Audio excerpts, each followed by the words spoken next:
If y'all don't know, check on Twitter. You know, damn, you just started recording it. It's all good. Let's go. Let's go. So I'm telling you, man, this story right here is like, you know, and I'm hoping you guys do know about it. I'm pretty sure, you know, I could name a few in here that I know for a fact. You know, they up on the know, but the way he gives it to you, and then, you know, we can sit in it because we've been involved in a project since 15. So it's like we weren't looking at the lawsuit as really much of nothing, to be honest with you, because we were so into the project, right? It wasn't about a coin that we knew was going to be hot for the moment. So it was one of those like, man, I got 10 years on this shit. You know, like we knew it back then. It was going to be a battle. So when they got bought in, I was just like, you know what? This is exactly how it had to happen. So when we released XRP, it was like a big release to Champ because he was big on Twitter. You know, what was sparking that conversation then. For me, XRP was always a feel initially because it's still a lot to learn as a ledger and the capabilities. It's a lot that even Brad would tell you, like, yo, where you want to start. You know what I'm saying? So you never hear about like the possibilities when people talk about XRP. It's always like they know what it's built for. And they know it's possible. You know what I'm saying? And there's never been another company in crypto that has a product anywhere near that. And there's one that's worth about 20 grand. It's a $20,000 fiat right now, getting us through the global recession. Bitcoin. Crazy. Come on, man. We gotta be in a fucking matrix. You gotta be kidding me if we thought it was that easy to think that Bitcoin was gonna be the saving grace, as everybody's telling you. So when you start to understand who the players are and what to look out for, and you know, when they saying this, they mean that. Now we can start talking about the, you know, all the World Economic Forums. Every talk that's coming up, we got the whole calendar list of everything. And then now we can actually listen to what they're saying and start to see mass adoption roll out right before us. Right? So all your friends, we know for a fact, they're going to have them $20, $50 buy-ins for XRP. They're going to be happy too. Take what you get. Because I was complaining about 50 cents the other day. Tight. I bought at 52. I was mad. Shit went to like 48. I'm like, you gotta be kidding me. Yeah. You have to be kidding me. But I just know that it's gonna get to a point where it's not gonna be around, put it that way. Or as easily funded. They're gonna try to, man, them buys will not go through. Man, and they about to dry these exchanges up. So it's really about to get nasty work. And that's today was cyber attack. What's today? Tuesday? Yeah, there was a bunch of them with the airlines. Cyber attack Tuesdays. Yeah. Yo. See this shit, man. Right? Yeah, so I just entered the rabbit hole. Listen, man. Listen, no pens, no papers. You don't need it. So everything that's on the document, the PowerPoint, everything that I need you guys to see, I hyperlinked. I checked all the links. They're all active. They're all live. They corroborate every single thing that I'm about to tell you, piece by piece, date by date, player for player. Anything that's missing, I intentionally left it off because here in the 1%, you're going to fish, right? Everybody's going to eat, but you're going to fish. We told you guys to scrutinize everything. I dare you to find a hole in what I'm about to tell you. There is none. I made sure of it.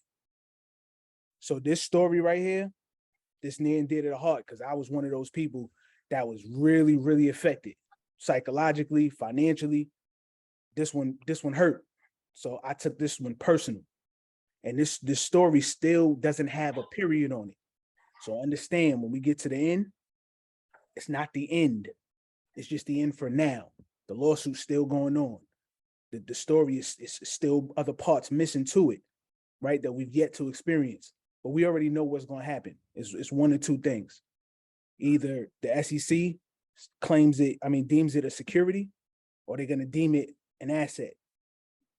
Either way, Ripple and XRP wins. They stay afloat.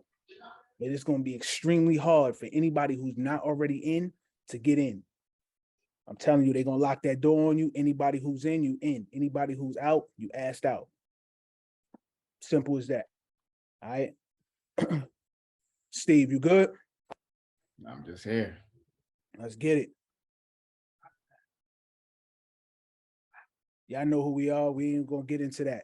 So day one, the players, it's all about ETHGATE.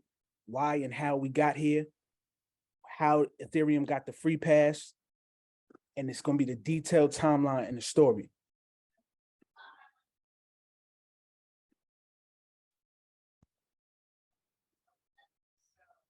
All right, so this list right here, this is every single person that's involved in ETHGATE. I'm not going to break down each individual person on here, but these are your suspects.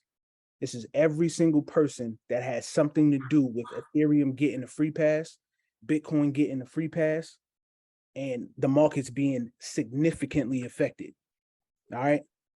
So just know that this list right here, by the time we finish and we get to the end of this, you'll have better clarity on who some of these players are and the roles that they played. Right. But every single person on this list needs to be in handcuffs. They need to be fined. They broke multiple laws. And it's all about corruption, kickbacks, period. All right, so first things first, this is the first clown on the list. This is Joe Luben. Joe Luben, he's a billionaire. He's the co-founder of Ethereum and Consensus. And Consensus is one of the leading developers of MetaMask and Infura, right? You know, I talk about Ethereum all the time, right? There are two main parts to Ethereum. It's MetaMask and Infura. JP Morgan owns Infura. Infura is the sole access point for Ethereum. So JP Morgan owns it. That means JP Morgan owns Ethereum. Joe Luben, he has been in bed with them since he came on the scene and he got into becoming one of the co-founders of Ethereum. This is back in 2014. All right. He conspired with JP Morgan, the CEO, Jamie Dimon, to get the free pass. And their direct competitor was XRP. Everything that he did was to position Consensus, Ethereum, and Bitcoin until 2017, 2018. And then you start to see the pivot away from Bitcoin because now everything is Ethereum centric. At this point, he had already acquired what's called Quorum. Quorum is basically a API oracle. And this oracle is all things Ethereum. So now you kind of understand who he is, why he is always presenting Ethereum above all, right? And on top of that, he's making sure that his job is to do all enterprise. Everything goes through Ethereum. He was a former Goldman Sachs employee with Mike Novogratz, and both of those guys were over the private wealth fund. So he is believed to be the single largest holder of Ethereum. And in their ICO, he was the top buyer. This guy right here holds the super bag. I'm not going to get into his full story, but he holds the super bag and understand what just happened. Ethereum went from proof of work to proof of stake. So now anybody who has the largest bag has the biggest voice, the biggest vote. Think about that. And remember that when it comes to anything that you hear about decentralization, it doesn't exist because this guy right here has about 10% of this total circulating supply at inception. All right, clown number 2, Mike Novogratz. This guy is a Bitcoin billionaire, a very early ICO investor in ETH. 20% of his net worth is in Bitcoin and Ethereum. Just so you can kind of understand the connection between the two, we're going to dot connect Joe Luben, the co-founder of Ethereum and Consensus, and this guy were college roommates. Mike Novogratz used to be in the military, used to be a combat pilot, right? When he got out, he started with Goldman Sachs, and he was over the private fund. After he left Goldman Sachs, the reason he actually left was because all he wanted to do was party, right? So his life was a little bit rock starish, right? He was just into the women and drinking and, you know, doing the most. So when he finally left Goldman Sachs, he stepped away. But what he did was he never severed ties. He still kept those ties, and you're going to see how his ties impacted his kickbacks to this day, right? It's a reason why this guy is a billionaire, right, off Bitcoin and Ethereum. He is the CEO of what's called Galaxy Investments. Under Galaxy Investments is a firm called Galaxy Digital. Galaxy Digital and Goldman Sachs just announced that they are going to do over-the-counter crypto trading, right? It's the very first US bank to trade crypto over the counter. You know which two cryptos they're going to have? Wild guess. Ethereum, Bitcoin. The corruption begins. This dude bought 500,000 Ethereum from Vitalik Buterin. Vitalik Buterin is the developer of Ethereum, and he's one of the initial 5 founders of Ethereum. He's the one who actually wrote the white paper for Ethereum. So this lets you know he bought 500,000 Ethereum in ICO times for 99 cents. 99 cents. And you're going to understand this when you guys start to do your deep dives into who these players are and the amount of crypto that they hold. I really don't care, because nobody truthfully should know who holds what. But just because these guys were in on the corruption and they literally coerced everybody around them, it was a lot of shady deals, backroom deals, under the table handshakes that happened. And that caused all XRP holders to literally be negatively affected. So understand, when I call these guys clowns, it's personal, right? But these guys really did some shady stuff. And it's almost brilliant to the magnitude of corruption and evil things that these guys did. But I just want you guys to understand, at the end of the day, all of it is corrupt. And if what I believe is going to occur, a lot of these guys are either going to get substantial fines and jail time. They're going to lose a lot of their holdings, a lot of their businesses, right? Because just for breaking the it's what's called the Dodd-Frank Act. You guys could look that up on your own time. Just for breaking that, it's $250K per incident per person. Right now, it's a guy named John Deaton. He's an attorney. He represents 72,000 XRP holders. So imagine, you do the math, 250,000 per person times 72,000. And these guys are billionaires, so they got the bag. But hey, that's on them. So hopefully we'll see justice being served and we'll get our freedom. So everybody that's been here going through this roller coaster, dealing with XRP and all this nonsense, this frivolous case, we'll get some kind of vindication. All right. But this guy I want to point out. So he conspired with Joe Luben of Consensus to manipulate the market by spreading FUD nonstop. And I mean for years. But this guy, Mike Novogratz, he also invests in Ripple. He invests in XRP. So this lets you know that he is willing to spread FUD because his biggest holdings, again, 20% of his net worth is in Bitcoin and Ethereum. And Galaxy Digital, that's the first 2 assets that they have and that they are authorized to be able to offer over the counter as the first US bank.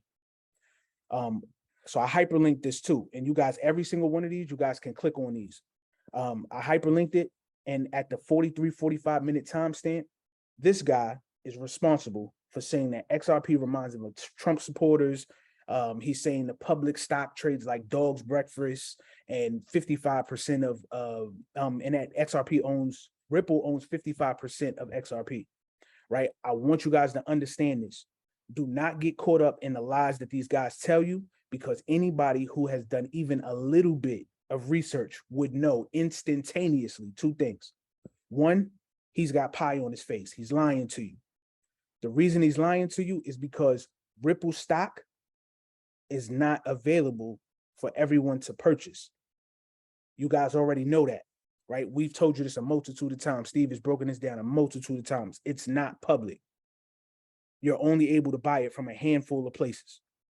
So you know he was lying to you, right? And he was lying to our culture specifically because he was on EYL.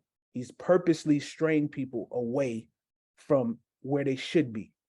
Two, he said that Ripple owns 55% of XRP. This is also false. They do not own 55%. They were gifted 50% of the circulating supply, and that circulating supply went into escrow. Escrow is controlled by smart contracts. And in these smart contracts, they are released in billion increments and they are sold once a month. Whatever is not sold to over-the-counter purchasers or investors, right? And this is global. So this is any bank, this is central banks, this is financial institutions, all of this, right? Money payment services, all of these guys fall under that basket. They have to purchase their XRP directly from those smart contracts. Whatever is not purchased goes back into escrow. Ripple does not control them whatsoever. Understand that. So anytime somebody tells you they own 55%, technically they own 50%, but they don't own it. It's in escrow. So it's controlled by escrow. It's controlled by the smart contracts. All right. But this same guy, again, who was lying to you, he told you XRP is a meme coin. He compared it to a Doge coin. He said he categorized it as it's part of some baloney coins and that it's a Ponzi scheme. He also is the same guy who pushed Terra Luna to you right before the crash. He also pushed Solana to you before the crash. You see where I'm going here? These guys position themselves to be able to monetize off your detriment. They will tell you to go right, and the way you should be going is going left. Do not listen to what these guys say. Watch what they do. It is going to save you in the long run. What he is the king of is intentional manipulation. All right. So just remember, Mike Novogratz, Joe Luben, Consensus, Galaxy Digital, Goldman Sachs. This guy right here, this is Vitalik Buterin, right? He's a software developer. He's from Russia. He's the brains behind Ethereum. This guy is absolutely a pure brainiac, right? He was responsible for what's called GHBM. That handles the underlying technology in Ethereum. Without it, Ethereum wouldn't be what it is today. Even though Ethereum has a lot of pitfalls, they purposely pushed this forward, pushed this onto the market to users, and they knew that it was not ready when it came to ETH 2.0 and the original Ethereum release. But these guys didn't care because all they knew about was, we're going to manipulate this. We have enough people in pocket and in positions because of our reach, because of the amount of money that we have and the influence that we have in Wall Street. We are going to get this pushed through, and we are going to be the focus of the cryptocurrency space. Without Jay Clayton, Bill Henman, all their law firms, none of this would be possible. Ethereum would not be priced this high. It would not have this much volume on it, and it just wouldn't have this type of visibility. I'm 1000% certain, 1000%. All right. This guy, he co-founded Ethereum. And here's one of those fun facts. So everybody here is in the 1%. You guys are going to be able to kind of start going on your own, finding certain projects, right? Here's a little gem. So there's a project that we may or may have not have mentioned, right? It's called ADA, Cardano, right? Cardano, their founder is Charles Hoskinson. If you look at this bullet, the third bullet on here, under the list of co-founders, you see first name, Charles Hoskinson. He was one of the initial 5, right? Some of these guys you probably won't ever hear from. They're just developers. But this name right here should stick out. Charles Hoskinson, Smart Contracts, Cardano. Cardano is one of the significant competitors to Ethereum. It does what Ethereum does. It just does it a little bit more efficiently, but their productivity and their implementation into the space is very slow. So that's another gem. I want you guys to just watch out for that project. But again, he was one of the initial 5 who created Ethereum, right? These guys were all developers. And then in 2014, you had Joe Luben, who's the CEO of Consensus, Gavin Wood and Jeffrey Wilkie. They came on later on in the end, right? So Ethereum has a multitude of founders. It's actually abnormal. I've never seen this many founders on one project. But what they did was these guys all funded the project. There was a lot of developers that were part of it, and these guys didn't have any money. They used all of their resources to fund Ethereum in the beginning until they were able to actually get that push from the SEC and Bill Henman and all these other guys. Y'all do me a favor and mute up. All right. Vitalik Buterin, single-handedly, he was the person behind selling Mike Novogratz to 500,000 Ethereum. This is my second time mentioning it, so it means it's important. I want you guys to understand. They originally released Ethereum to early investors, and they coined it as a public crowd sale. It's what's known as an ICO. If you know anything about what's an ICO, that's an initial coin offering. Initial coin offerings are literally, by definition, a security. But what did ETH get? A free pass. That in itself should raise your antennas.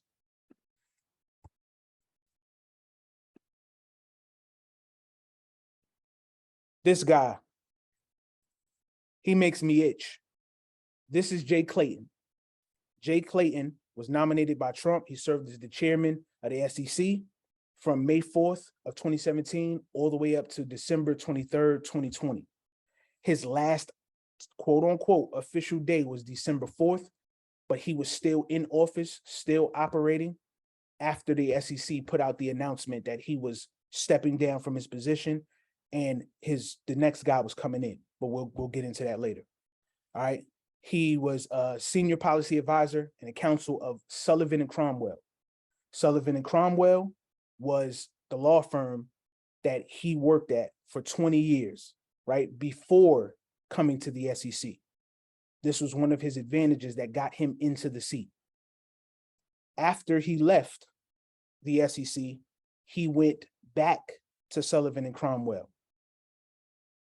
On the very, very last day of his employment with the SEC,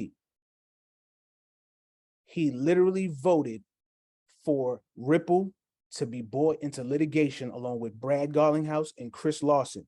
These are the 2 founders of and CEOs of Ripple, right? These guys were developers and they actually worked in the early days on Bitcoin. Chris Lawson did, him and David Schwartz, just a fun fact. After he left the SEC, he also took a job with One River, right? And this is another fun fact. This is something for you guys to keep in the back of your mind. One River bought $600 million of Bitcoin and Ethereum while Jay Clayton was working at the SEC. He gave them this gem. This is what's known as insider trading. He violated every rule that you possibly could think of. And none of these guys are in handcuffs. This is how they enrich each other. They have backhanded deals. They have dinners. They violate rules and regulations that are in place globally, right? Not even just in the United States, but having a position at the SEC where your job is literally over the financial sector and how you should operate when you're dealing with other enterprises and entities. These guys literally laughed and joked about the rules after they were told by the SEC Ethics Committee, do not have any interactions. You cannot call, text, speak with, have dinner, have lunch, anything with any member or any partner from Sullivan and Cromwell, because this is where you used to work. He ignored that. And then after he ignored that, they bought the lawsuit against Ripple, which is Ethereum's direct competitor. And then he leaves and goes right to work at One River. And they bought 600 million of Bitcoin and Ethereum. While he was employed with the SEC, he made millions and millions of dollars from kickbacks paid to him from Sullivan and Cromwell. Do you see the conflict of interest? He was a partner at Sullivan and Cromwell. They paid him under the table. They gave him kickbacks. He gave them information. When he left the SEC, he went right back to his job with One River and Sullivan and Cromwell. Just 4 days ago, 3-4 days ago, I just got word that he just joined the board of directors for American Express. American Express, to those who know, you can do your own research on this. They were authorized for 2 digital assets to be able to allow consumers to purchase. Guess what those are? Bitcoin and Ethereum. More corruption. We tell you guys, this is it in 3 parts. When everything, problem, reaction, solution. How it started, he came in, everybody sung his praises. We thought because he was upstanding, he had tenure, he was a partner at the law firm, he was going to be upstanding. But like a lot of these guys, as soon as they get in place, all they do is do insider trading. They do anything that will enrich themselves and their partners. They take kickbacks under the table. So this is the reaction. You see the clown face, how it ends, hopefully, because he broke all and violated all sorts of financial crimes. Hopefully his ass gets locked up and we get our clarity. All right, Bill Henman. Bill Henman was the former director of the SEC's Division of Corporate Finance. He was a partner at Simpson, Thacher, and Bartlett. This guy right here, he was in charge of a lot of deals when it came to IPOs, right? One of the most notable was Alibaba. He did this with Jay Clayton, the same guy that he works for. Need you guys to understand that. Bill Henman, who you're looking at on the screen, is one of the big dogs who engineered the IPO. And he did this with Jay Clayton before he had his position with the SEC. So you see how now you're starting to see the connections? He brought him in. Now he's part of the SEC after these guys had already brokered certain deals. Now think about this. Alibaba is a Chinese company. So how could he single-handedly facilitate a transaction multinationally, right? We're talking China and the United States. You have to adhere to both sides of the laws. You come in, you are now part of the SEC. But how you got your job is in question from the jump. So now, Henman retired from Simpson and Thacher to join the SEC. Before and after, Henman was a partner with Simpson and Thacher, which is on the Enterprise Ethereum Alliance. I hyperlinked it so you guys can do some deep dives and some research. When you click on this, I actually hyperlinked this so that you guys can see the web archive. There's a couple players that were on the list, and they, in order to cover up the corruption and the manipulation, they had themselves removed from the website. They're still part of the alliance, but they're no longer showing up on the website. And who that is, one of them is Perkins Coie. So I want you guys to understand that name. That's a law firm as well. Perkins Coie. Perkins Coie and Simpson Thacher. So when it comes to Bill Henman, he is the guy who gave the infamous speech. Now, I don't know if everybody knows about this, but his speech was the one speech that literally affected the entire cryptocurrency market.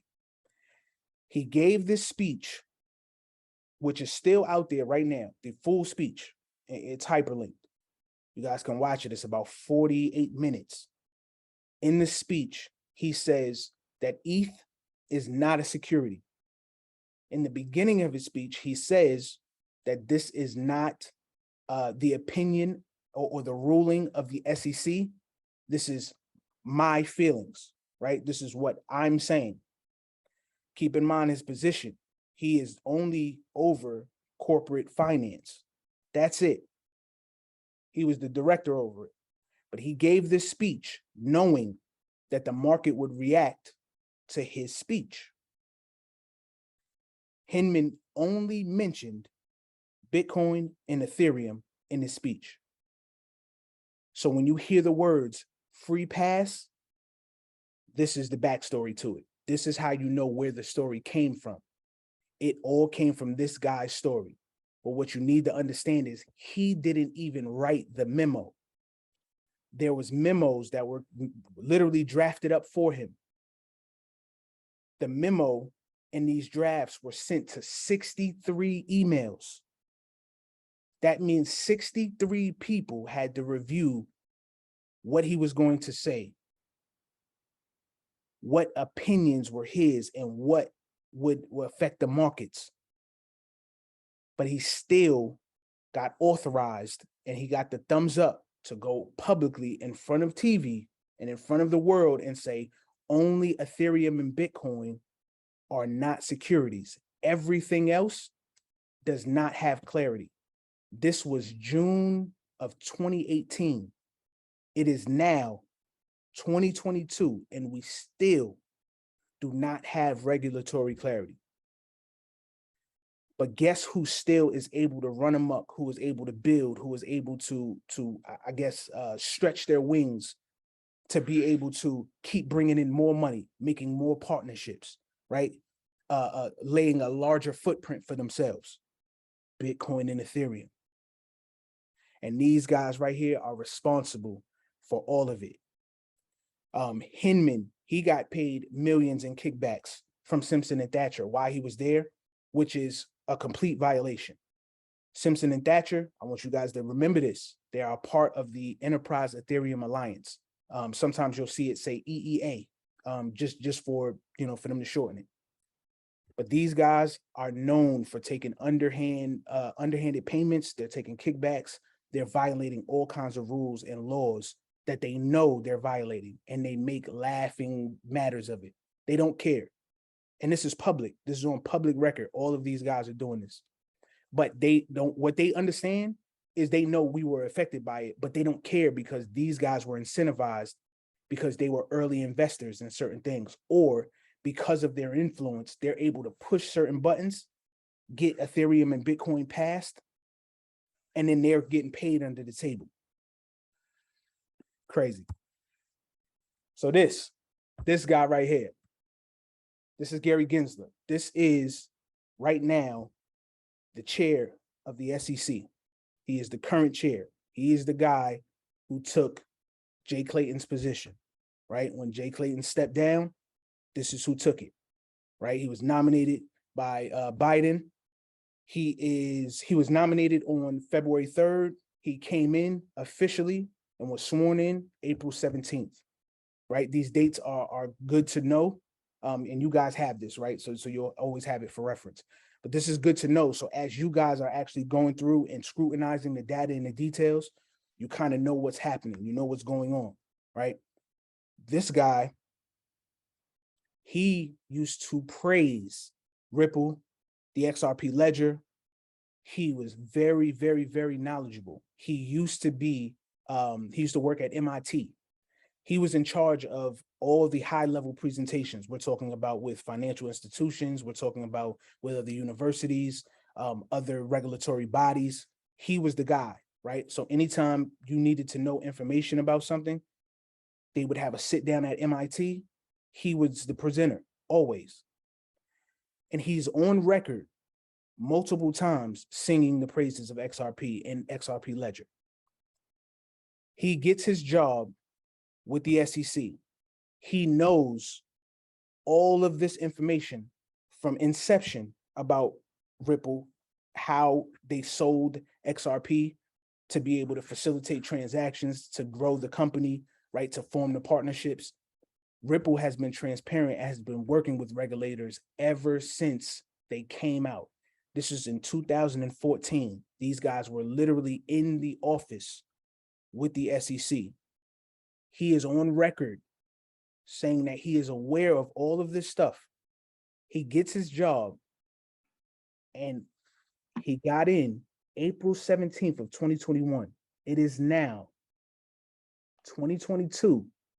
He still has not made a decision on whether or not XRP sold securities.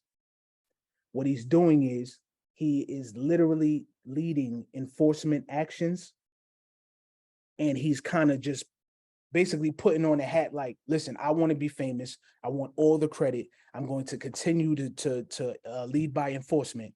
And anybody that we call in, we're going to sue, knowing everybody does not have the war chest that Ripple has. So as you see, we have the library case, we have the Ripple XRP case, and there's multiple other cases.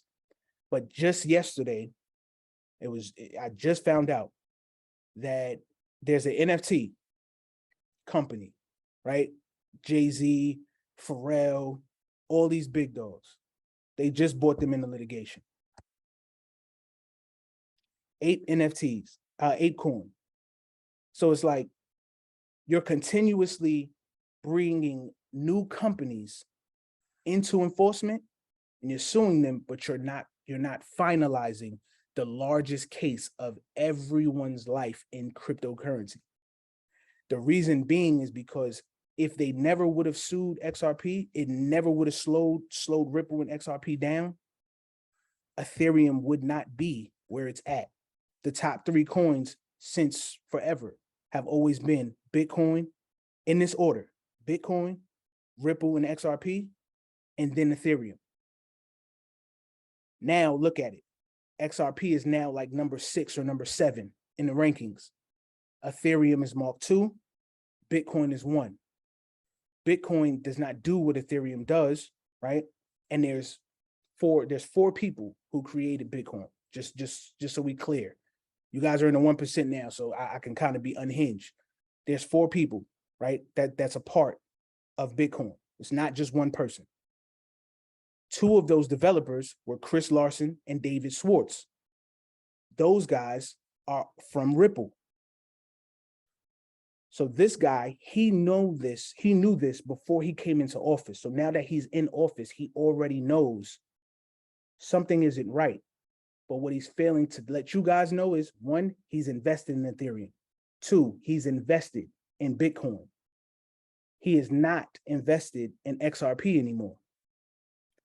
So as he was telling everybody to invest when he was in MIT, he was singing the praises, telling everybody the pros and all of that good stuff about the XRP ledger and how they can build upon that layer 1. It's decentralized 100%, knowing that it's a direct competitor of Ethereum. But as soon as he took his job, he no longer is invested in XRP, but he's only invested in Bitcoin and Ethereum.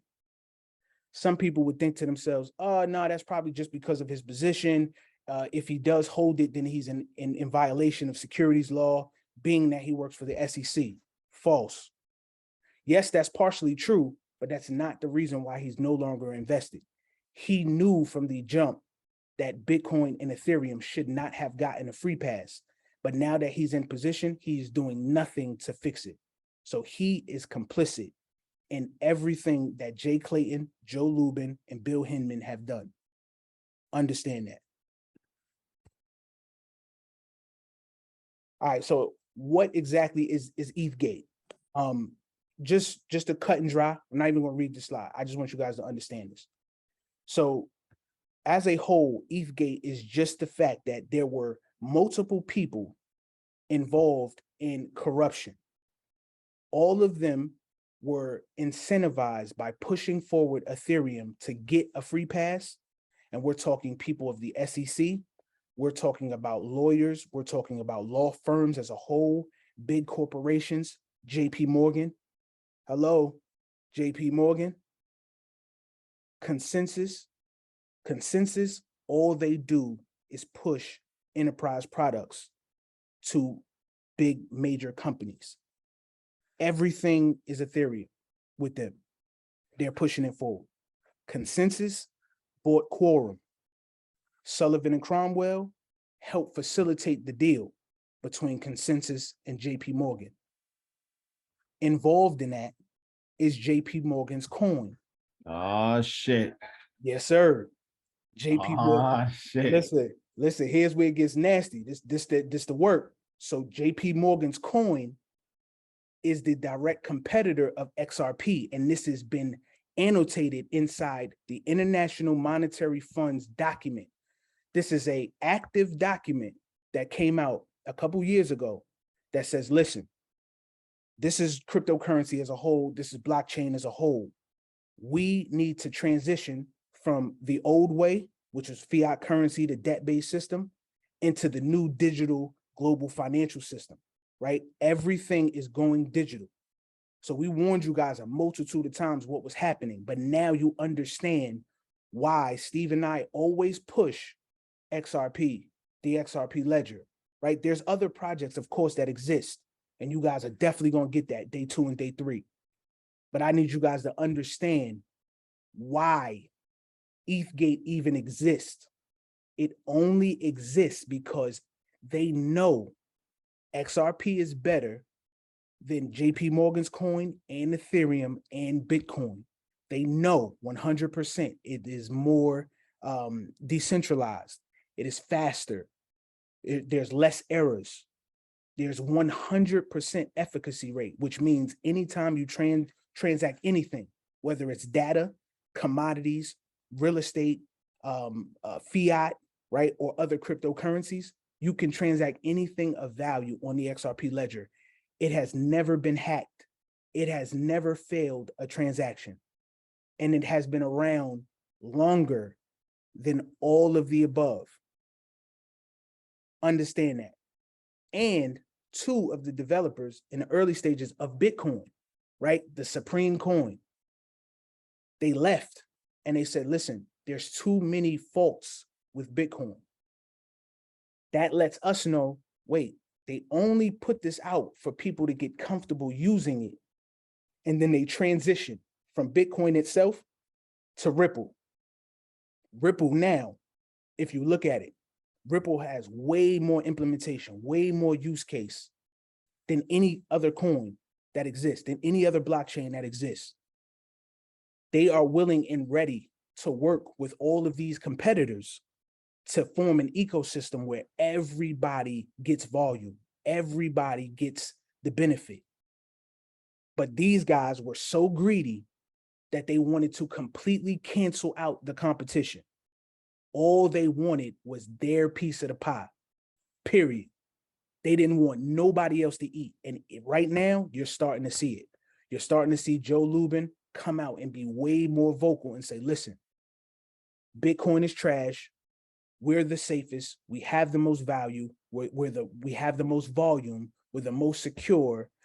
Come on over here. Even though it's a lie, but they still are pushing that narrative. So now even they've single-handedly tried to stab Bitcoin in the back. They want it all. And these are the players right here that you're looking at. Everybody is affected. So ETHGATE is in its entirety basically the story of corruption between the regulators, these law firms, and these big corporations just to push Ethereum through. Because almost everybody that's on this board, you know, outside of these 2 judges and Ripple CEO Brad Garlinghouse and Chris Lawson, these are the only 2 guys that's on here that didn't take any kickbacks. By no means are they a part of ETHGATE on a positive side. These guys they're only negatively affected. So there's Ethereum whales, and there's certain people who came in ICO times, right? We know that's a security off the bat, right? By how we test law, right? This ruling that's been in place for years. Ethereum violates that and they still got the free pass. Again, every single person on this call, whether you understand this or not, your antennas should be raised right now, because what you're looking at is you personally are a retail investor. You're seeing a new emerging market coming into place, and you are using your hard-earned money and investing in it. But you're looking at the same manipulation that has been happening for the longest. And now it's happening in your face with coins and in this space that you're investing in. So every single person on here, I want you to make sure that you're paying attention to this and you're watching how these guys are operating. You're looking at the connections. You're following the timeline. All right? Because this is going to affect you in one way or the other. But ETHGATE is just in a whole. ETHGATE just as a whole is manipulation. And everything is just pushing Bitcoin and Ethereum to new heights. That's it.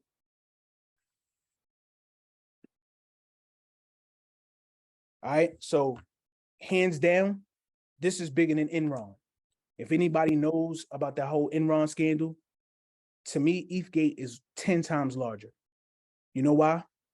Because again, this market is emerging. We are only at 4% of the global population. And when we get mass adoption, the volume is only going to increase. The price on the coins is only going to increase. The amount of coins that are in existence, they are going to die off.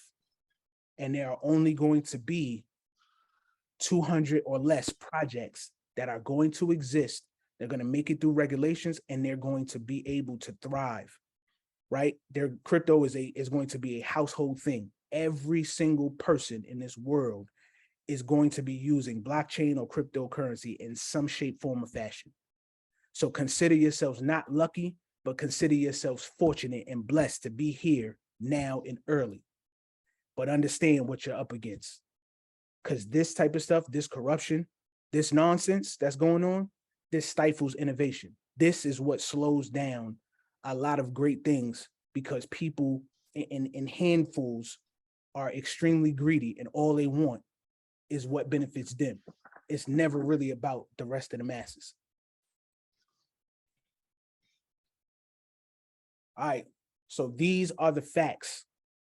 I'm gonna say this one more time. These are the facts, and they are not in dispute. This is a direct quote from John Dean. So I'm gonna run you guys through this entire timeline. No pens, no papers, ears open.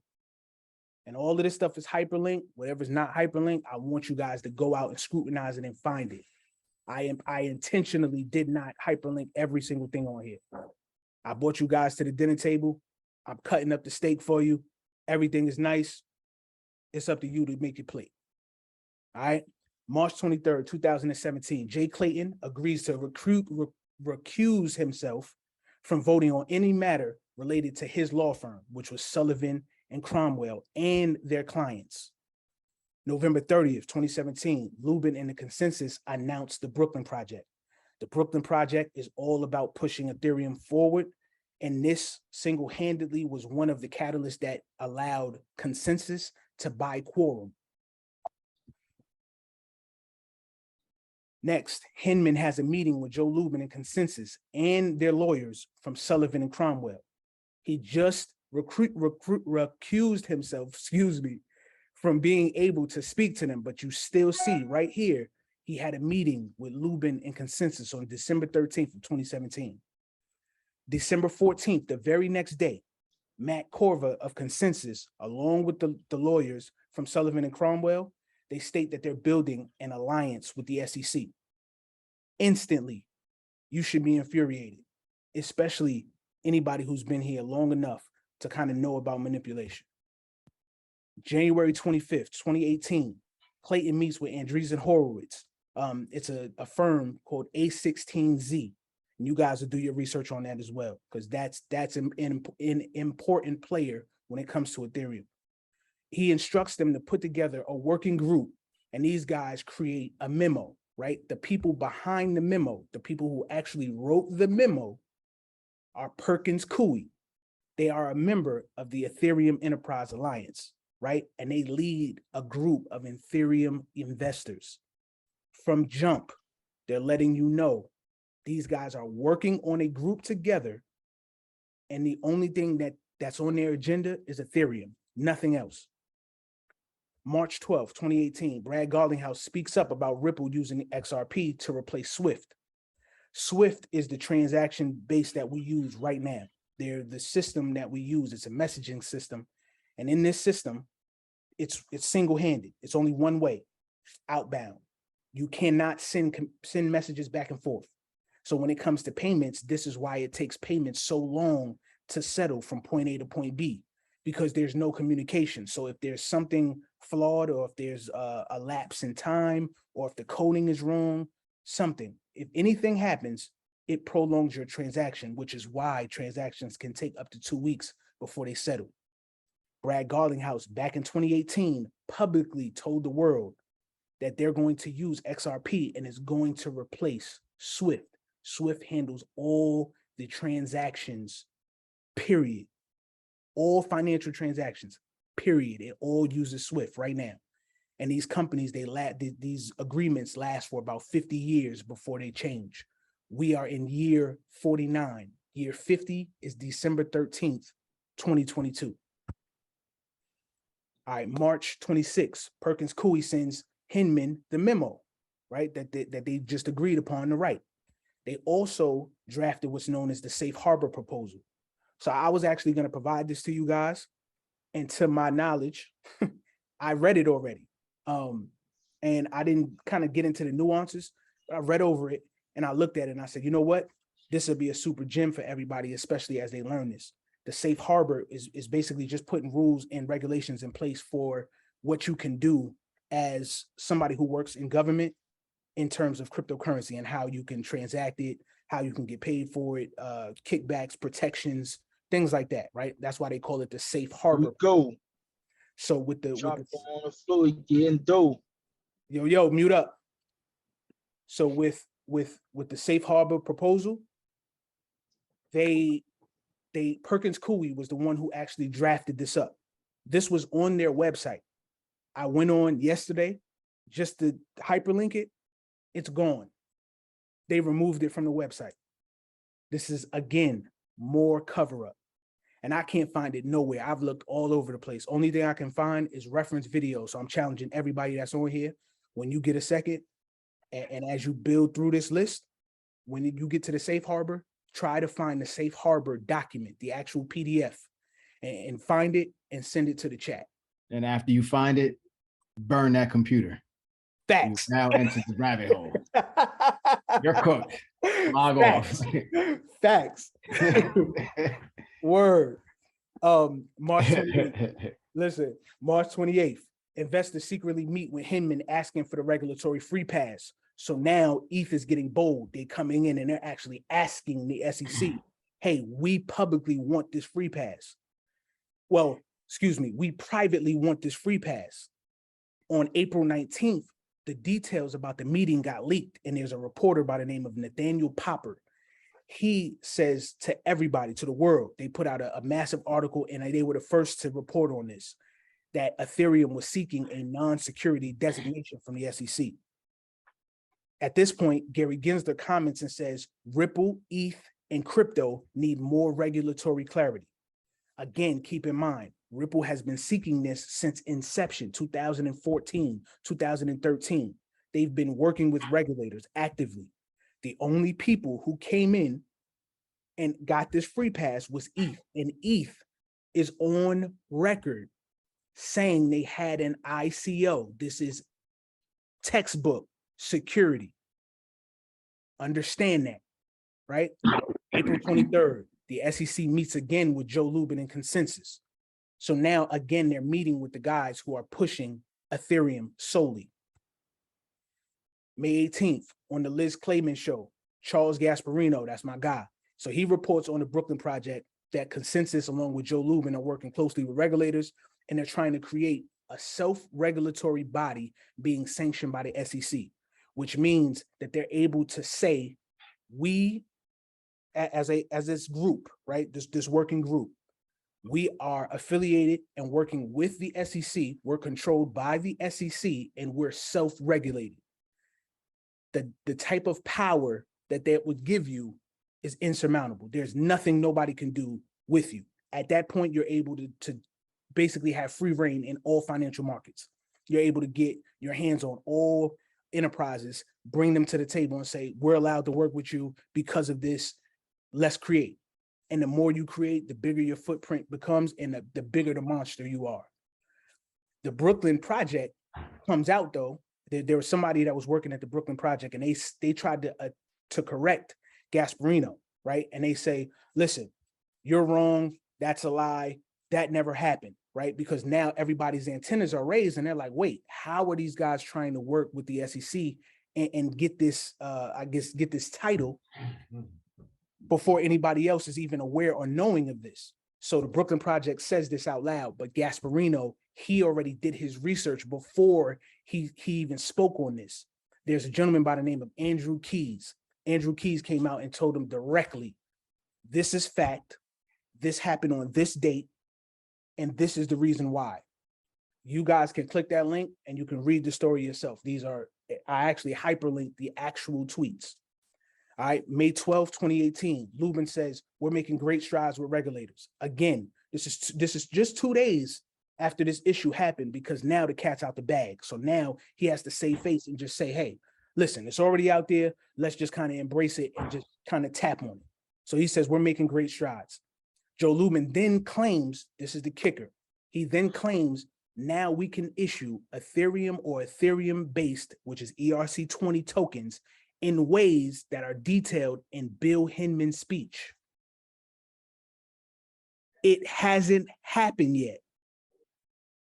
They're telling you in advance, before the Bill Henman speech, what we can do. How would you know that? The only way you would know that is if you was in bed with the SEC.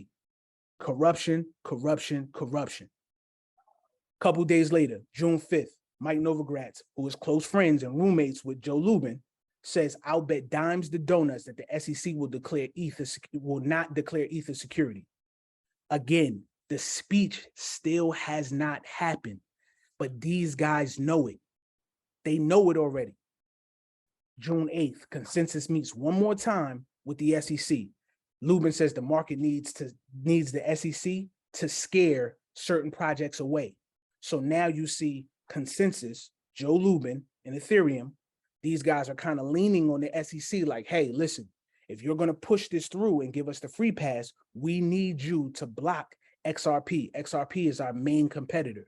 There has to be something that you can do or say that will cause FUD in the market, and we can basically stifle our competitors. June 13th, the memo analyzing whether XRP is a security is passed back and forth through all the SEC staff members, but the SEC does not turn it over. They don't release this to the public, right? But inside the letter, it's inconclusive, right? It's not stated whether XRP is a security or not. But this is the memo that present day, right? Follow me, present day, we're still in the lawsuit. The judges have asked 6 times, 6. The last time was just last week, 6 times to turn over these memos. They have not done it. The SEC still has not turned over these memos. And these 2 memos, on top of everything else Ripple has been killing them on inside that case, is a big part of this case, because they're hiding the memo for so long and they've disregarded the demands of the judges, right? It was ordered by the court. They turned this stuff over, but for 6 times, they still haven't done it, right? I've never heard of this before, where in a court of law, you are giving an order, and just because you're a regulatory body, you don't adhere to it. It's beyond me. So that's why I tell you there's no period on this story. You have to pay attention to this. All right, so Bill Henman, he finally gives his speech the very next day, June 14th, 2018. Again, in this speech, he deems that XRP and all the other coins are securities, but Bitcoin and Ethereum are not. So because he says Ethereum and Bitcoin are not a security, he basically closed the door on the rest of the industry and only gave Ethereum and Bitcoin the free pass. So this is why right now to this day, Ethereum is up and it's in the position that it's in right now. All right, June 8th. Forgive me. June 14th. This is the same day of the Henman speech, right? Him, Luben appear on the same stage, and he says he wasn't able to read through the bill or the entire speech, right? This is Joe Luben saying this. And he asked on the stage, he says, listen, did you say anything about XRP at all? The moderator responds, XRP was not mentioned, and Luben says, that's interesting.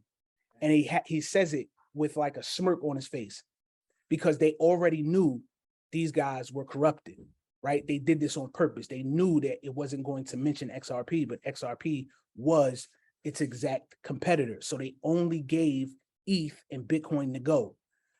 When he gave the speech in real time, the price of Ethereum and the price of Ethereum Classic go up, right? Ethereum skyrockets, but Ethereum Classic goes up a little bit. But keep this in mind: if you were already in during ICO times for Ethereum and Ethereum Classic, imagine what your buy-in was, and one speech that you knew had the power to affect the entire markets would cause the price to skyrocket and manipulate the market. Everybody who was invested instantly became wealthier. Everybody. I just gave you one example earlier in the call. Mike Novogratz bought 500,000 Ethereum. He bought it for 99 cents. At this time, you guys can click right here. It says ETH. I hyperlinked it. Scroll down to the bottom. It's going to bring you to CoinMarketCap. I want you guys to go into the dates. I want you to look up June 8th, June 10th, June 10th, June 10th through June 15th, and look at the price. On the day of the speech, June 14th, you see it go about $60 raised. Now you do the math, $60 times 500,000 coins.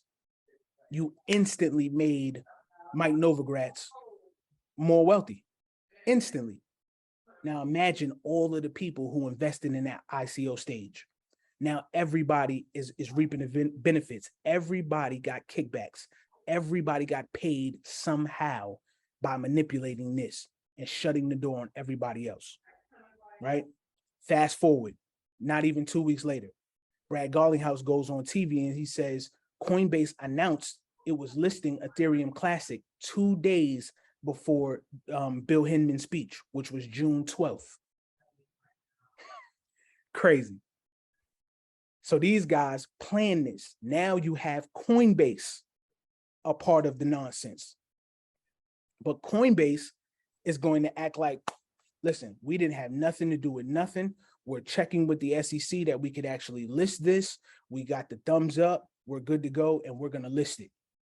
But this is 2 days, 48 hours before the most infamous speech in cryptocurrency where everybody was incentivized. Crazy. So June 26th, Luben tells the CNBC correspondent Dominic Chu that he believes Ripple and XRP are massively overvalued, right? So again, he's spreading FUD on purpose. He's trying to kill off the competition. He wants the price suppressed. He wants everything that has to do with XRP to be lower in price and in value so that people do not check for it and they come over to Ethereum. Luben says on July 6th, this is 2018, he said, I drove lots of legal work and we have a piece of paper in our pocket. He wasn't joking. He really meant we have a piece of paper in our pocket before we actually launched the token sale, meaning that they talked to the SEC and the SEC gave them some kind of clarity, some kind of green light to be able to do this. And inside his pocket, his actual coat pocket, he had a piece of paper. You can hear it like moving as he's talking on a microphone in his jacket. So he really meant it. And he makes a joke of this because he's at this point, he's like, listen, we're already getting wealthier and wealthier. There's nothing you guys can do. We've already got the free pass from the SEC. So now Luben is on like this world tour and he's just singing the praises of the SEC, right? He says, and I quote, "We have pretty high quality clarity regarding crypto." This is 2018, August 19th. It is, what's today's date? Because I don't know. Today is what? The 11th of October, 12th of October, 11th of October. 2022, and we still don't have regulatory clarity. What is he talking about? Are your antennas up? Does this probe a question for you? Because this is what the entire cryptocurrency space is thinking. Everybody is blowing Twitter up. Everybody's going crazy. Because what is he talking about? How do they have clarity and nobody else has it? Again, these guys keep showing the world that they have some sort of in with the regulatory bodies that nobody else has. So Luben adds that Jay Clayton indicated that they would not be grandfathering anybody in. This is key, because remember, 2014, Ripple came about and Ripple was trying to work with regulators from the jump. So Luben is just basically rubbing it in his competitor's face, saying, listen, nobody else is going to be grandfathered in. So it does not matter if you've been working with regulators from whenever, you're not getting in. Only we have the say so. We only have the green light. These guys are ruthless and they don't care. And this is going to continue for the next 3-4 years, and it's happening still now. So Luben warns that there's a reckoning that's coming, right, from the SEC for certain projects. This was on September 17th.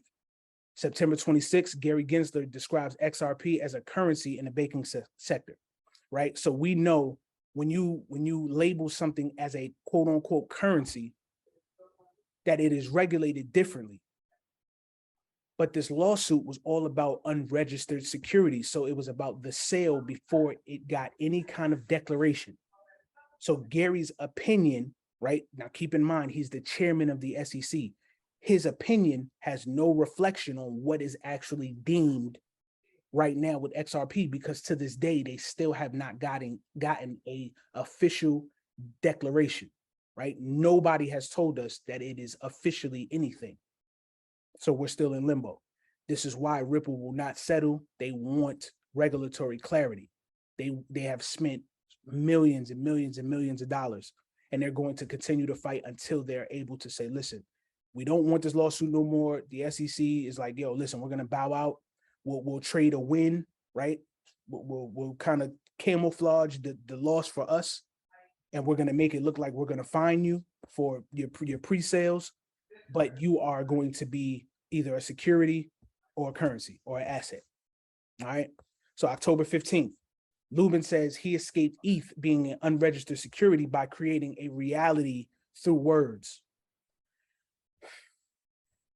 I'm not even going to get into that, because all these guys have done since the beginning is basically manipulate the players that they needed to in order to get a designation to move forward. There's one thing that they did say about this creating a reality through words. There was one guy's name, I can't remember his last name, it's Steven something, it's something with an S, I can't remember it. He used the analogy that Ethereum had gas, right? And it was like gas to a vehicle. So this is why when we tell you guys about Ethereum, you have to pay gas fees. This is where that came from. Had they never created this narrative that you had to use Ethereum to be able to utilize any of the products on their layer one, right, to facilitate the transaction, they would have never got the free pass ever, right? So fast forward, Nancy Woodhouse, she participated in the secret meeting back in March, and she disagreed with Bill Henman, saying that Ether was officially decentralized and it would not be a security.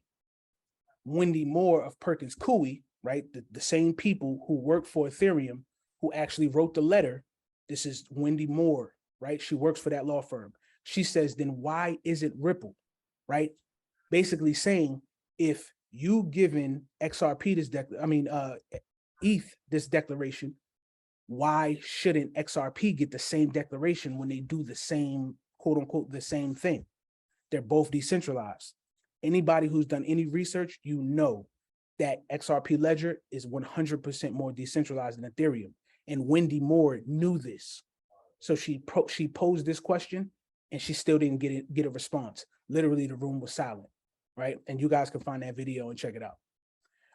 So on January 19th, 2019, Luben says, we're big friends and fans of the SEC, and the SEC has introduced a new construct called decentralization, right?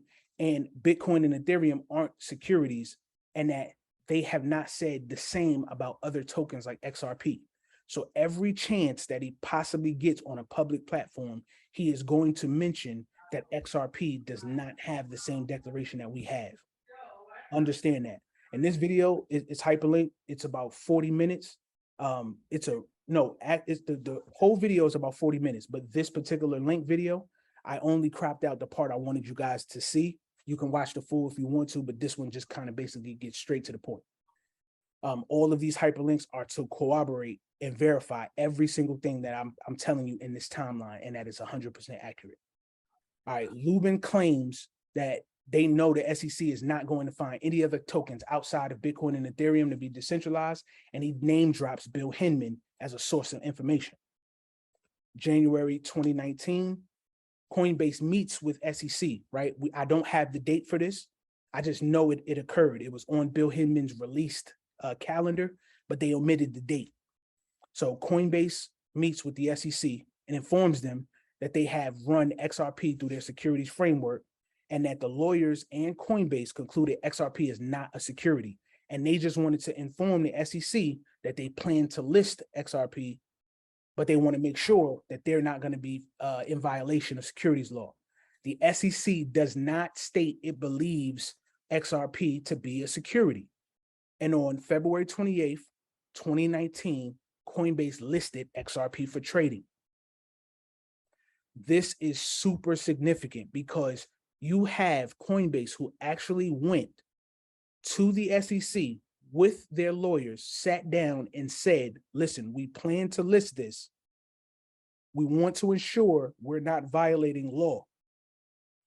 Please tell us if we're a go or if we're not. You know, in the United States, by law, you cannot list unregistered securities. The SEC had ample opportunity in that moment to tell Coinbase, no, do not list it. It is a security. But they did not do that. They specifically said, we do not believe it to be a security. And they allowed Coinbase to go ahead and list it for trading. This is super major. June 19th, Ripple buys 9% stake in MoneyGram with the SEC's full knowledge. The SEC knew. Listen, they knew Ripple was going to buy MoneyGram and that Ripple was going to transfer XRP to MoneyGram for cross-border payments. MoneyGram would then sell the XRP in the secondary market to XRP holders, us, the retail investors, with no connection to Ripple, right? The deal was Ripple buys 9% stake in the MoneyGram. They formed a partnership to do cross-border payments and remittances because they knew Ripple was the best course of action. They knew nobody else could facilitate transactions as fast and effectively and cheap as XRP could. So they formed a partnership. In the agreement, this is written, and the SEC was 100% fully aware that they could not do anything about MoneyGram selling that XRP to the secondary market. Again, this is another reason why, if there was ever a problem, the SEC should have spoke up in that moment. So Nancy Woothaus, former counsel to the chairman of the commission at the SEC, she admitted that the Henman speech basically was lifted from investors proposals and meetings that they previously had. Now, these meetings were from A16Z, which is Andreessen Horowitz, Perkins Coie, the same people who wrote the memo for the Bill Henman speech. September 15, Luben admits that at the Ether launch, that they just needed to put out something. They knew it was not scalable. They knew it was not ready for the masses to basically be able to invest in it and companies to build upon it, but they still released it. So not only did they, what was this corrupt from the jump, and all this was a money grab, but they knew that they put out subpar product to the masses. Ethereum was never meant to be scalable. They purposely put this out. They purposely put this out so that the fees would be high forever. When you hear the word scalable, understand scalable means you're able to scale your business or be able to grow your business with the amount of people that are utilizing your product all at one time. The Ethereum platform and that protocol is trash, which is why you have so many transactions that consistently fail repeatedly, even to this day, with all the innovation, with all the updates, all the upgrades. It doesn't matter. And even now with Ethereum 2.0, there's no more hardware, right? But now you have a handful of validators who are authenticating and verifying transactions on a blockchain, charging crazy fees to whatever they want to for the sake of them being able to say, now we're environmentally friendly. That's it. And that's in 2022. Understand that. So August 5th, fast forward 1 year later, August 5th, 2020, Joseph Luben falsely claims there's only 2 decentralized protocols on the planet that can be secure enough and decentralized enough and trusted enough, and that's Bitcoin and Ethereum. He then goes on to say, this is where I made mention of the knife in the back of Bitcoin. So again, Joseph Luben falsely claiming only Bitcoin and Ethereum are the only 2 protocols right now that are secure enough to be able to let everybody that's trying to build upon this layer 1, that you could trust us. And it's Bitcoin and Ethereum. But then he even goes on again to say, listen, Bitcoin is too difficult to program, and all of the developers that have value tokens, Ethereum is the only game in town. So now they're isolating themselves even from Bitcoin. Either he knows something or he's planning something. He wants every single thing to be based solely upon Ethereum. So he is now distancing himself from all things and only wants Ethereum to be at the forefront. August 25th, 2020. This is when it gets major, right? Consensus acquires Quorum. Quorum is literally like the XRP ledger, and it's all things Ethereum.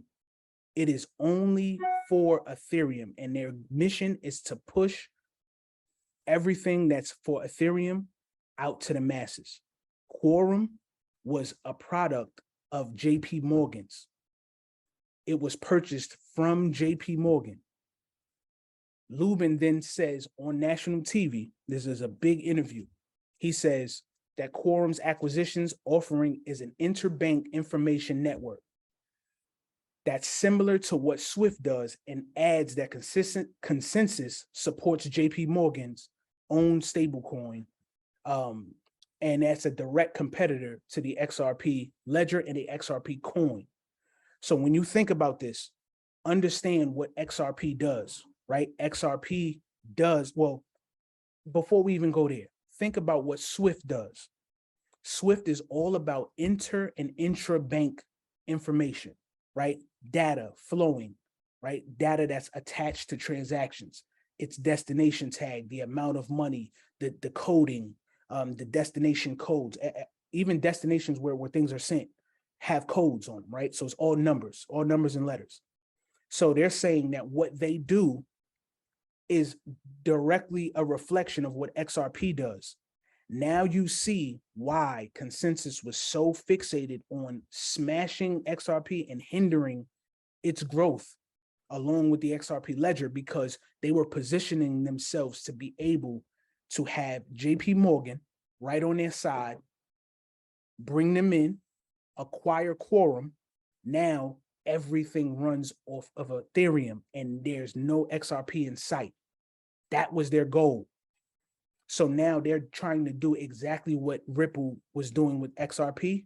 They're trying to mirror that and do the same exact thing on Ethereum using JP Morgan. Now here's where it gets different. So the International Monetary Fund, this is basically like the bank of all banks. So you have your local banks, you have your national banks, then you have your world banks. Your world banks and your central banks are kind of on the same level, right? Under is all of us. Above is when you get into your Bank of International Settlements, the International Monetary Fund. This is where countries go to get loans, right? As an entire country.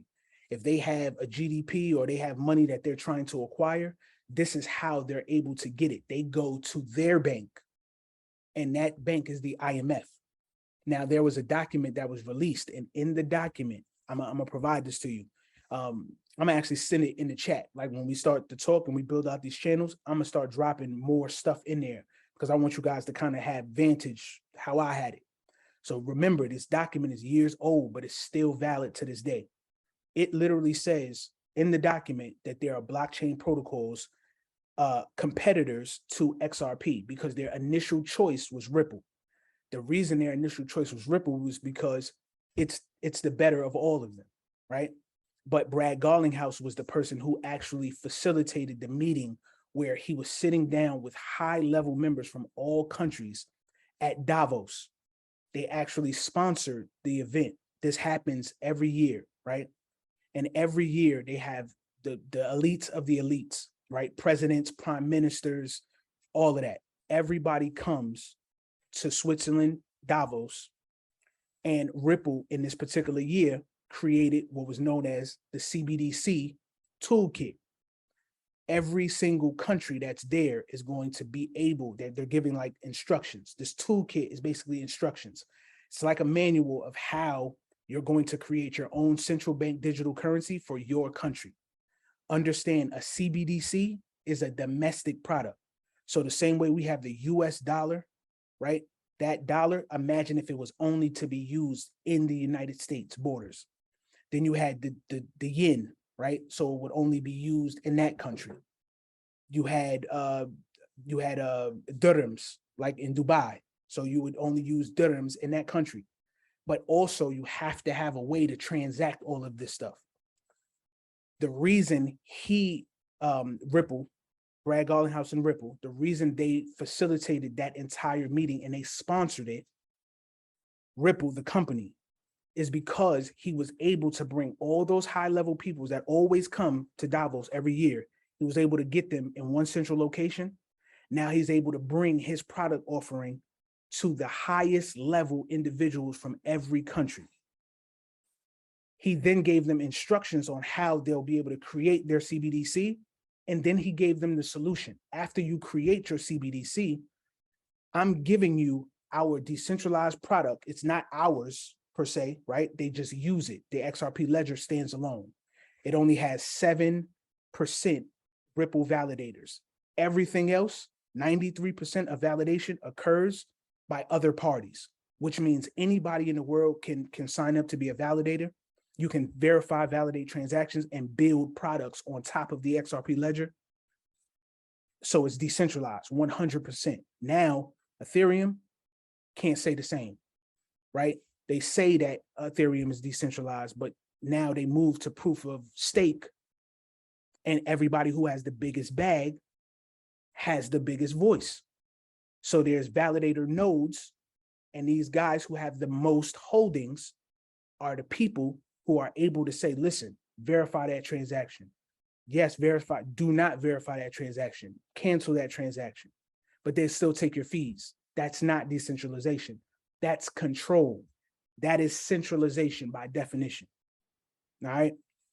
So I just want you guys to understand the big picture as I'm giving you these dates, so you know what to expect and what's to come, why we always push you towards XRP and Ripple, right? Because we're showing you, compared to everybody else, what they're able to do and how money is supposed to flow. It is supposed to be seamless. it can't be seamless when you have bottlenecks or you have friction, right? So October 6th, 2020, Luben admits that he has regulatory advantage and claims Bitcoin and ETH arrived long before regulators were paying attention. And we were just fortunate enough to frame a token as a utility token. He says all altcoins are speculatively disadvantaged when compared to ETH. Look, understand, these guys know from the jump that they were securities. They know that they put out a product that was not meant to be scaled, right? September 15th, in the year before, Luben admitted at the Ether launch, we just needed to put something out we knew was not scalable. So they knew already that they were subpar, but they still put that out. But now he's telling the world 1 year later that we have regulatory advantage. Why do you have that advantage? You only have the advantage because you are in bed with the SEC, with Bill Henman, with Jay Clayton, with Sullivan and Cromwell, with Perkins Coie, with Andreessen Horowitz and A16Z. That's why this is a thing. So October 20th, same month that Luben admits this, One River bets $1 billion, $1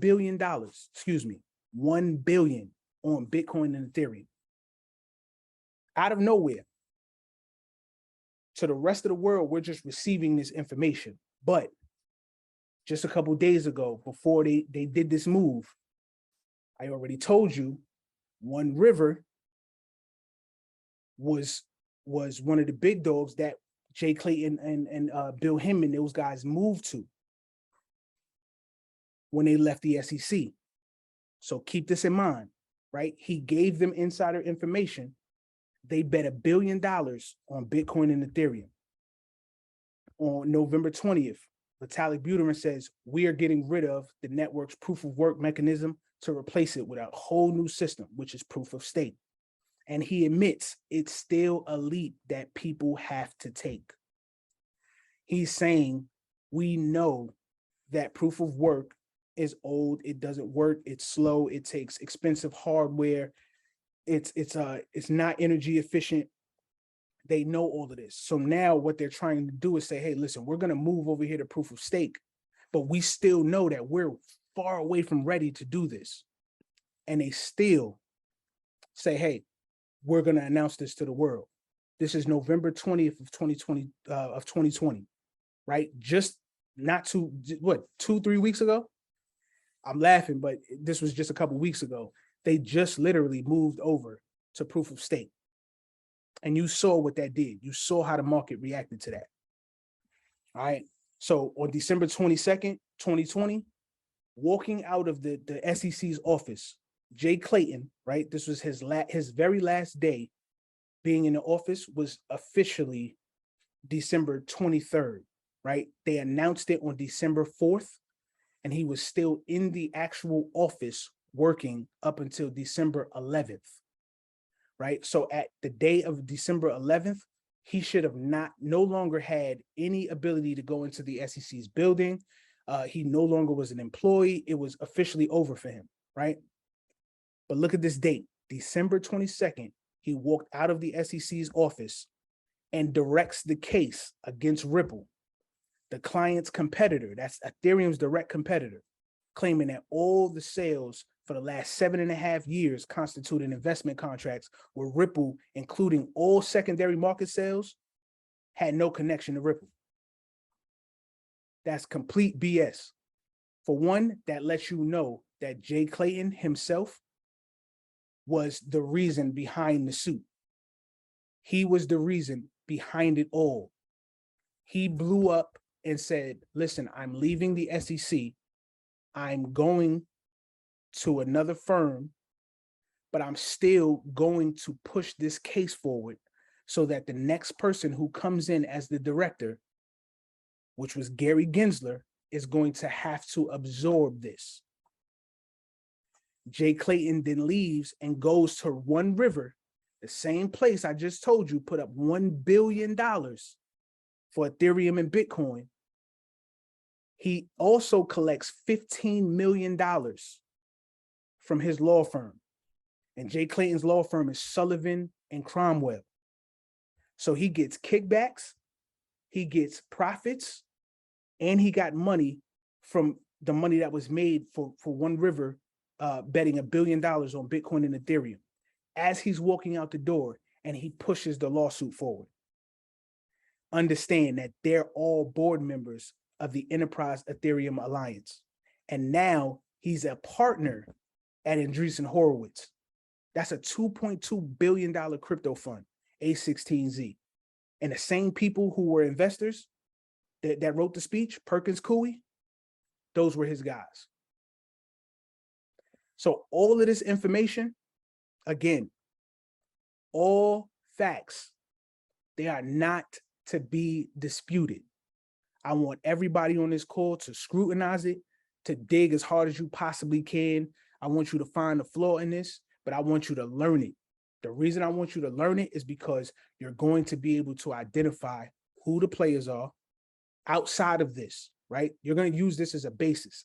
Outside of this, you'll be able to recognize who the players are, how they're connected, how manipulation happens, why certain instances why certain things took place, which led us to where we're at right now, where there's no liquidity in the markets, where you have crypto platforms where people are staking and lending, and they're doing all kinds of decentralized finance offerings, but there's no money, so everything is collapsing.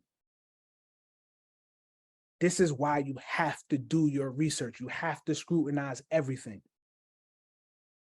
So in summary, there's 3 former SEC officials that had direct hand in crypto enforcement actions.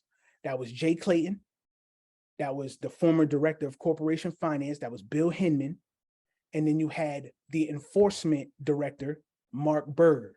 Mark Berger is part of the SEC. He's actually on the infographic that had the 2 lawyers at the top and then Brad Garlinghouse and Chris Lawson at the top. I don't remember the slide, but you'll see it. It says ETHGATE beside it. When you look at that chart, you'll see his name, Mark Berger, in the middle towards the far right of that infographic where all of the lines are. And these guys, all 3 had personal financial ties to all of these companies, and they all benefited from the SEC bringing the enforcement against XRP. So naturally, you guys should understand your suspicions should be raised. I showed you proven corruption, and every single person who held XRP, who was a XRP holder, was financially and psychologically damaged all by the SEC's actions. Corrupt, corrupt, corrupt. These guys will not stop doing what they're doing, but you got to be aware of what's happening so that you understand how to move, how to navigate.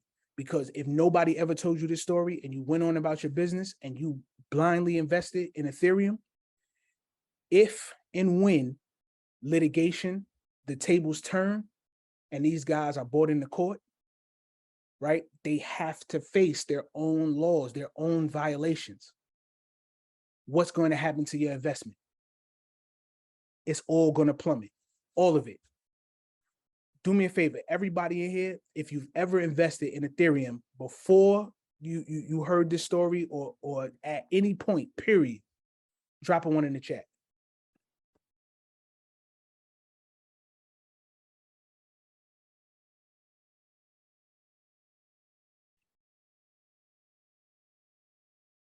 Crazy. Crazy. And that's why we tell y'all, like, we wasn't, when we had radicals the talk, right? We were in no way coming at the guy who was all for Ethereum, right? He was only speaking from his vantage, right? So imagine how it is if you've invested in something because you're looking at a chart and you see it consistently green. You see it over time, right? As time has passed, whatever you invested at point A is now worth this much, which is significantly higher at point C. You know what I mean? Just the only difference was time. You didn't have to buy no more, no nothing, right? The market was moving on itself. But you guys not having full vantage, you're only blindly investing in something because you see it moving, you see it going up. So you try to catch it through technical analysis, right? You do observation, you see it retrace, you're looking at what's going on in the market, you say, yo, let me buy some right here. Not knowing all of this was going on in the background. And right now, I'm not the only person that's talking about ETHGATE. ETHGATE is a thing, right? They wanted to label it, we're conspiracy theorists and, you know, we believe anything and all kinds of nonsense. Everything is a conspiracy until it isn't. Don't get caught up in titles. Just honestly do the work. And when you do the work and you're able to break things down date for date, timestamp for timestamp, and you're able to corroborate it, think about the power you guys now have. So if anybody was to ever tell you anything about ETHGATE, you have it. You literally could go to it and say, yo, you know what? Yo, they put us on to this. Let me go right here and let me check the date. Oh, snap, this was right. On May 18th of 2018, they were in this meeting. Here's the video. You have it, right? But that's the power that you have. And now look at you. You're able to make smarter investments into long-term holds and even short-term holds, right? But you're able to make more educated and calculated decisions based on the information. The info is it. Information, what is it? Intuition over information is what Steve say. I'm 1000% with that, because a lot of times it's your gut, right? That's your second brain telling you. It's a feeling that you get when you know something is right. I knew before ETHGATE something wasn't right. I knew the first time I ever ingested the info on XRP and what it did. The very first day, I told everybody I possibly could. Everybody. My right hand. To this day, there's a couple guys I could call right now and say, yo, how much money did you make? And it's like, yo, I appreciate you. You made me a millionaire. There's some people that could say, yo, you made me a multi-millionaire. Just because they listened and they executed. But these guys, even they didn't do it right. They just took the info I was giving them and just went off. Yo, Champ said, do this. Let me just keep buying, keep buying, keep buying, keep buying. And that's what they did. So anytime it was at a low price or it dipped or retraced, even if it was half a penny, they just kept buying, kept buying. Now, I'm not telling you to do that. This is not financial advice. I'm telling you that when you have somebody that has the information, you're able to make calculated, smart decisions before anything else. So now I'm sitting over here like this. This is literally how I feel as I'm dot connecting this. So I know this is a lot of information, but this is literally how I feel right now. And as I was creating this shit, I knew y'all would get a rise out of this. But this is it. In everything that you do, every single thing, when it comes to us and this 1%, y'all definitely got to stay in your bag. This is a different type of energy over here. This is a different type of body right here. So anytime we tell you guys something, y'all gonna have to literally be able to take the info, go find it, go resource it. You know what I mean? When you find everything, you have to be able to back it up. And you gotta have vision, wide view. You can't have tunnel vision right now in crypto. Not right now. Maybe later when the tide chills, right? And then we get more volume, more adoption, right? Globally. And there's regulations that's in place. Now you're starting to see big trillions come in, you know, quadrillions come in. And yes, I said quadrillions, right? 1,000 trillions come in. And the highest that the market cap has ever been for crypto is 3 trillion. Put that in perspective. So even now, when we told you everybody that took the boot camp, which is probably all of y'all all took the boot camp, and we tell y'all about market cap, right? But there's going to come a point where market cap don't mean shit. What's going to matter, excuse my French, I just need to drive this home. What's going to matter is when you have the info, you've been positioned, you execute it, and you just got to wait. Time is going to be your greatest weapon. This is the craziest thing somebody said to me just a couple of days ago. All you have to do is the work, and then do nothing. This is the work. You guys are here. You're getting yourselves positioned. You're executing. You're buying. Self-custody. Keep them shits off of exchanges. As soon as you know it's off exchanges and you safe, do nothing. Don't swap. Don't trade. Don't stake. We vegans over here. We eating fruits and vegetables. Everything seeded and organic. That's it. That's your job. That's it. All right, so everybody here, just so you have a kind of condensed infographic, boom, here you go. This is all of everything that I talked about today. A couple things not on here, of course, because it's us. But the information is on here. You guys have it in a condensed format, so you don't have to read slide by slide. But here's what I want you guys to understand. In every one of those slides, there should be something hyperlinked.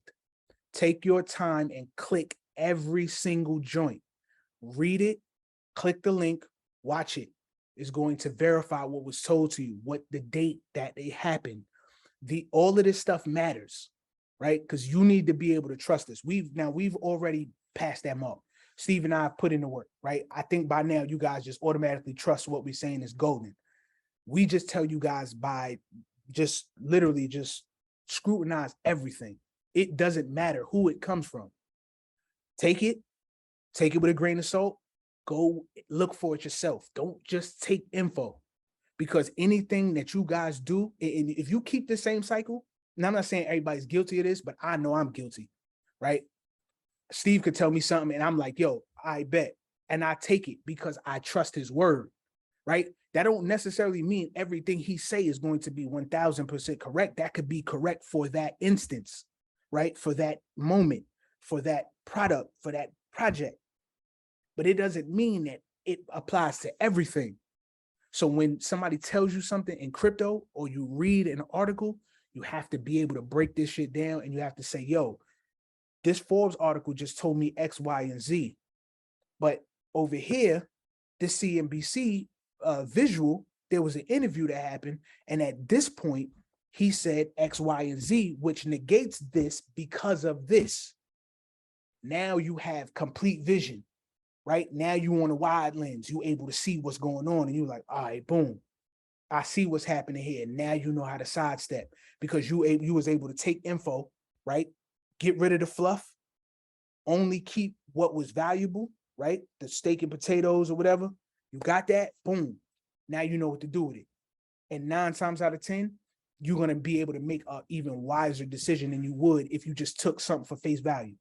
Because all these guys right now, what they're doing is they're using the retail as exit liquidity. Everybody is getting used for it. It's been me. So I be damned if I'm saying y'all, like, if y'all just think y'all exempt, Steve got the smoke, I got the smoke, that's your rite of passage. Probably a 10, 15 time rug pool survivor in crypto.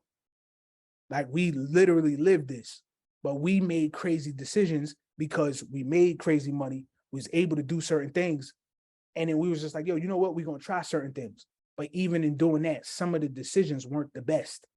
And in hindsight, you look back like, damn, you know what? I shouldn't have did this. I should have scrutinized this. I should have waited for this. Because a lot of that shit was just rug pulls. And, you know what I mean? You just dive into stuff because you're chasing candles. So we don't do that. Just make sure when you hear over here in this 1%, this is law. This is going forward. Don't ever go backwards. Do not go backwards. The boot camp days is finished. You took the boot camp, you're knowledgeable, you're here now, right? You're in the building, you with the goats. And now you becoming sharks. Everybody here. Some of y'all, listen, truth be told, some of y'all kill it more than I do. When y'all be trading futures and all that, I be cheering for y'all like, damn, that's crazy. Like, yo, how you make a stack today? I made $200, or damn, I made 15 cents. You know what I mean? Or damn, I'm in the red. Real talk. This is no joke. This is no funny. Like, for real. Kiera, you bomb. A Wolf, you be bombing. Hot Rod. Oh, like, I see y'all. I see what y'all doing. And I be proud of y'all. You know what I mean? It's super dope to see it. But what I'm saying is, no matter what, you have to be able to take the info and make a move with it. Don't take short-sighted info and just act. Don't take shit just for face value. Scrutinize everything, because over here in the 1%, when we start to give you these projects, it's your responsibility along with ours to be able to find this info, scrutinize the info, bring it back, dissect it, and make a move on it, because there's going to be a lot of projects that's going to disappear. They're going to vanish. So you guys are now, you're going to start getting access to the 1% watch list and all of that good stuff. So it's coming. You guys just have to wait until we actually discuss it in the 1%. I don't want nobody running off to just, start grabbing stuff. So we got y'all. The list is already compiled, but we're going to probably take the items off and do them one by one as we discuss them in the 1% to make it easier for everybody. You know what I mean? You can find the information, bring it back. We're going to separate the channels. Boom. You know what I mean? That way everybody has everything. This is unfiltered. All right. But back to this. Now that you heard the ETHGATE, welcome to the beginning of the agencies and the 1% projects.